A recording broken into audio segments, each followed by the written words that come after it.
ষষ্ঠ শ্রেণীর অর্ধবার্ষিক পরীক্ষায় আসতে পারে বীজগণিত অনুশীলনী 4.1 অধ্যায়ের প্রশ্নটি আমরা এখন পড়ব।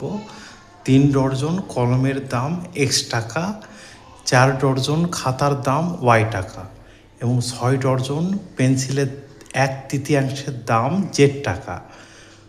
ক নম্বর প্রশ্ন, একটি খাতা এবং একটি পেন্সিলের দাম একত্রে কত? 4 মার্কের জন্য।